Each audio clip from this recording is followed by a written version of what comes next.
Alors, comment gérer l'évacuation de l'eau qui reste prisonnière dans le toit et qui du coup s'évacue à l'intérieur du toit. Donc le niveau des drains du toit ouvrant, en fait, au niveau de chaque passage de roue, il y a une petite valve comme ça qui est plus ou moins cachée. Donc là, côté avant gauche, vous allez voir à quoi elle ressemble. Et en fait, c'est un trou comme ça, voilà, où il faut faire en sorte de déboucher. Généralement, c'est la sortie là qui est bouchée. Vous allez voir que là, l'eau, elle va commencer à s'évacuer. Donc soit il faut le pincer un petit peu, mais en tout cas, voilà, c'est cette sortie-là qui se bouche parce qu'en fait, c'est mal conçu. Et donc, il faut faire en sorte que l'eau s'évacue par là. Voilà, donc il y a la terre qui a tendance à boucher. Puis voilà, la fente, elle est un peu merdique là, donc elle se colmate avec la terre. Et du coup, ça a tendance à ne plus s'écouler. Donc voilà, un des drains pour l'eau du toit, il est ici. Et il y a ça aux quatre coins. Donc de l'autre côté de la voiture, c'est derrière le bac lave-glace.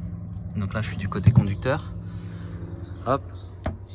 Et donc c'est au niveau du lave-glace, comme ça, derrière le lave-glace, il y a la même chose. Et il y a aussi la même chose au niveau des roues arrière.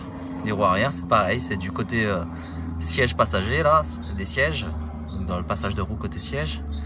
Il y aura aussi la même chose, des petites têtes comme ça qui sortent avec...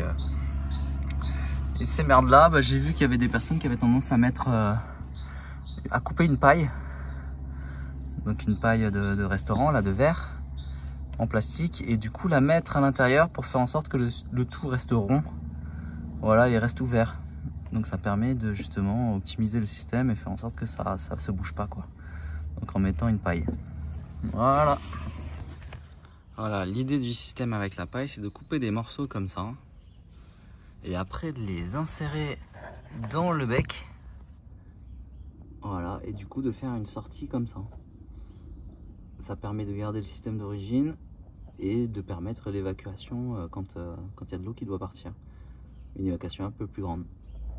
Donc voilà un peu l'optimisation qu'on peut faire, sachant qu'après ça s'est caché derrière le pare-boue, hein, il y a le pare-boue qui cache et tout. Mais au moins ça évite d'avoir les drains qui sont tout le temps en train de se boucher. Donc voilà, j'espère que cette petite vidéo vous servira.